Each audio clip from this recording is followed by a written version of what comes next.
تو اس طرح بڑی بڑی کتابوں کے حدیثیں میں آپ کے سامنے پیش کر رہا ہوں. دیگر بڑی بڑی کتابوں میں بھی یہ فضائل آئے ہیں. سرکار دو عالم صلی اللہ علیہ وسلم نے ابھی فاروق اعظم دامن اسلام میں نہیں آئے، کہ ابھی اسلام کی دولت ان کے سینے میں نہیں داخل ہوئی. سرکار دو عالم صلی اللہ علیہ وسلم رات میں اللہ کی بارگاہ میں دعا فرماتے ہیں. صبح حضرت فاروق اعظم کے دامن میں اسلام کا نور چمکنے والا ہے، صبح دولت ملنے والی ہے. حضرت فاروق اعظم کے بارے میں رات میں حضرت عمرو بن صحابہ کرام کئی صحابہ روایت کرتے ہیں، رات میں دعا فرماتے ہیں کہ اے اللہ، دعا کا جملہ سنیں. سرکار کون و مکان دعا فرمائی، ہاتھ اٹھا کر حضور نے ارشاد فرمایا، عرض کیا مولا اللہم اعز الاسلام بعمر ابن الخطاب.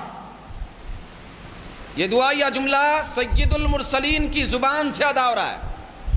سرکار عرض فرماتے ہیں خدا کی بارگاہ میں کہ عورتوں اور مردوں کو ملا کر صرف 39 مسلمان ہوئے ہیں، صرف 39 مسلمان ہیں. 3 دن پہلے ایک روایت کے مطابق حضرت سیدنا امیر حمزہ رضی اللہ تعالیٰ عنہ اسلام قبول کیے تھے. حضرت فاروق اعظم سے 3 دن پہلے 2 بڑی طاقتیں تھیں وہاں کی، سپر پاور طاقتیں بھئی عرب کی. ایک حضرت امیر حمزہ، دوسرے حضرت عمر فاروق. 3 دن پہلے حضرت امیر حمزہ نے اسلام قبول کیا تھا.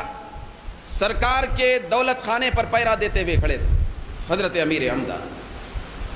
سرکار دو عالم نے رات میں دعا فرمائی کہ اللہم اعز الاسلام بعمر ابن الخطاب. اے اللہ، میں نے آج تک 39 مسلمان ہوئے، لیکن تیری بارگاہ سے میں نے کسی شخص کو نہیں مانگا کہ اے اللہ مجھے فلاں شخص دے دے. لوگ آ رہے ہیں، اسلام قبول کر رہے ہیں، لیکن مولا میں آج رات تجھ سے ایک سوال کر رہا ہوں. مولا میں تجھ سے ایک اہم چیز مانگ رہا ہوں. وہ چیز یہ ہے کہ اللہم اعز الاسلام بعمر ابن الخطاب. اے اللہ، اسلام کو عمر کے ذریعے سے عزت عطا فرما. یہ جو اسلام کا چراغ لے کے آیا، یہ اسلام تیرا دین دیا ہوا دین اور مذہب ہے. یہ اسلام جو قیامت تک باقی رہنے والا ہے، یہ اسلام جو کبھی ختم نہیں ہوگا، یہ اسلام جس کے ساتھ تیری چاہت اور مشیت اور محبت وابستہ ہے، یہ اسلام جو آخری مذہب اور دین ہے، یہ اسلام جو کامل ترین تیرا دین ہے، اس اسلام کی بقا اور عزت کے لیے عمر کو عطا کر دے. رات میں سرکار نے دعا فرمائی. صبح دن میں سیدنا فاروق اعظم رضی اللہ تعالیٰ عنہ بارگاہ مصطفیٰ میں حاضر ہوتے ہیں، کلمہ پڑھ کے مسلمان ہوتے ہیں. تو اسی لیے میں عرض کر رہا ہوں، حضرت فاروق اعظم اپنی طبیعت سے آئی ہوئی ذات کا نام نہیں، سرکار کی مشیت سے لائی ہوئی ذات کا نام. بھئی اللہ کی الفت و محبت سے منائی ہوئی ذات کا نام ہے. تو جملہ دیکھیں آپ. میں آپ سے ایک سیدھے انداز میں یہ بات پوچھنا چاہتا ہوں، کسی بھی بڑے علامہ یا کوئی ولی یا بہت بڑے قابل، بہت بڑا پاکیزہ نیک آدمی، تہجد گزار کوئی بھی ہو، یہ بات بتائیے کہ اس کا اسلام پہ احسان ہے یا اسلام کا اس پہ احسان ہے؟ بھئی ہماری جو عزت ہے، ہم مسلمان ہیں، مسلم ہیں. مسلم کس سے ہیں؟ اسلام سے ہیں. بھئی اسلام سے ہماری عزت ہے.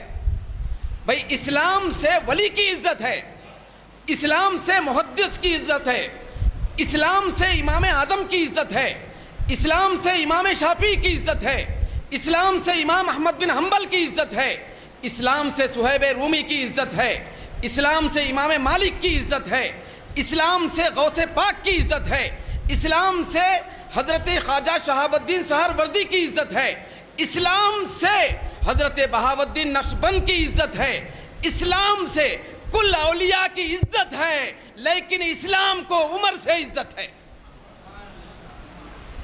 ہر ولی کو اسلام سے عزت ملی.